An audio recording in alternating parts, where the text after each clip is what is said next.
As the fall and winter competitive season begins, coaches must decide how their teams are going to compete during COVID times. I'm Dr. Randy Goldstein.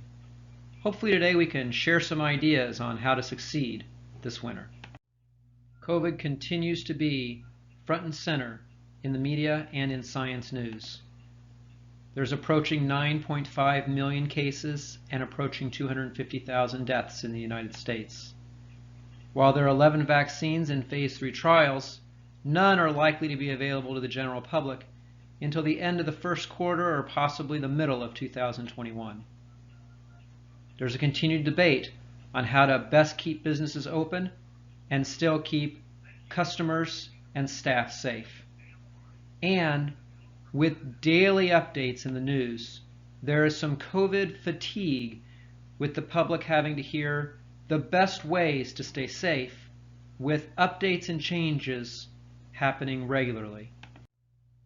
Many national organizations have recommended virtual competitions this year. Anytime there's a change in their traditional way of doing things, there'll be a difficulty.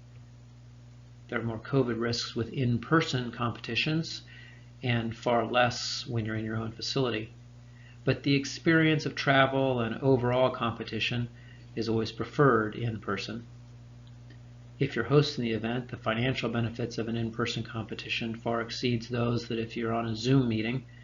It'll be less expensive to travel if you're doing virtual competitions this year, but also no profit.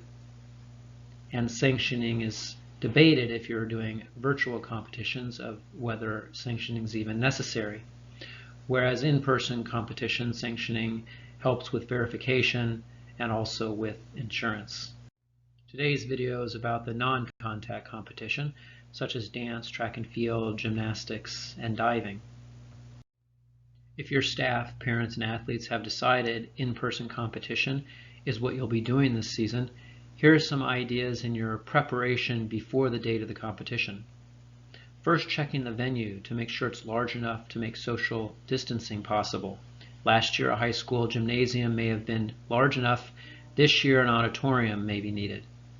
Consider separating the entrance and exit to two different doors, the north door being the entrance and the south door being the exit, to reduce cross-traffic in between sessions. Separating sessions by a longer period of time may be necessary for cleaning, and also allowing the previous session to leave before the next session arrives. And scheduling sessions with pods of athletes of 6 to 8, with a few more included for coaches, not to exceed 10 or 12 in the entire pod, will help if there's a positive case, communicating with them of who will need to quarantine. Here's an example. The upper left picture is a pod of approximately 7 athletes, with the right picture being a far larger group of athletes in contact with each other. Should athlete 271 become infected with COVID and call the meet director the following day, then this group of people would need to be called to quarantine. But if this pod were to intermingle with all the other athletes in that session, the entire session would need to be called. So the importance of keeping the pod separated during the event would be helpful. A health status form can be used. It can alert families that are coming to the event that they understand the risk of an in-person event, as well as the expectations of the event, such as masks and social distancing, and having them acknowledge that they aren't ill and they haven't been around anyone ill in the last 2 weeks before arriving to your event. The day of the event, several things can be done to keep the event as safe as possible. Using floor tape to keep people socially distanced as they wait in line to get into the event. Collecting the health status form that you had filled out before the day of the event. Not allowing people coming in if they have a fever above 100.4, if they're ill or they've been around someone ill within the last 2 weeks. Signs at the front reminding people of expectations. And a welcome, thanking them for the in-person event and keeping them excited during these challenging times. Spectators during the event should wear masks full time. Arrows pointing them in the correct direction to reduce cross traffic, especially when going to the bathroom or to vendors' tables. Spectator seating should be 6 feet away, with families coming in the same car allowed to sit closer. There shouldn't be money transfer, and if there isn't a Cash App on your phone available, anticipating this before the event and considering pre-ordering. Pre-packaged food for the customers, and vendor tables should have a limited number of people staying 6 feet away from each other during the event. Hand sanitizer can be made available at the front door, the bathrooms, and at each table. And bathrooms should be inspected to be sure that social distancing can continue. Here are some things we're trying to avoid. Open food, touching money and getting too close to vendors and customers, and overcrowded bathrooms. Here are some corrections. Keeping people at the sinks 6 feet apart. Pre-packaged food that could be washed by the customers once purchased. And cash apps on your phone to avoid touching money and getting too close to vendors and customers.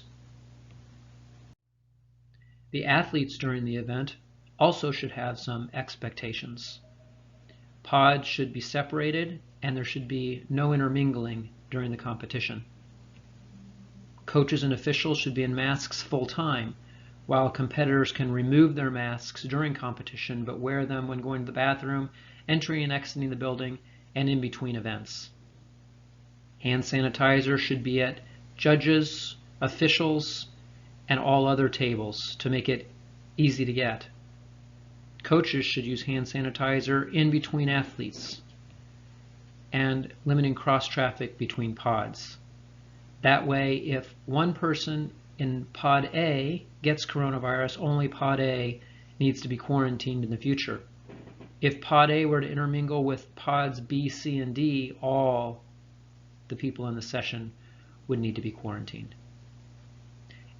Washing the event in between event changes, if possible, is another thing to consider. After the session, awards should either be done virtually or, if spectators and athletes can stay 6 feet apart, with the pod that was competing together being able to sit together. This can be awkward, especially if someone in pod A wants to congratulate someone who won in pod B, and so sometimes this could be considered too risky, and after the event people just exit the building and awards be done virtually. Don't allow the next session to enter until the last session's left, exiting a different door than the next session is entering, and cleaning the spectator areas, vendor areas, and bathrooms with a 60% alcohol solution. Contact sports such as basketball, wrestling, and indoor soccer is another video, as special considerations need to be made for the athletes. I hope you found some of these ideas helpful as you prepare for your in-person event this winter season. Get your flu shot, and hopefully a COVID vaccine is on its way. This is Dr. Randy Goldstein. Stay safe.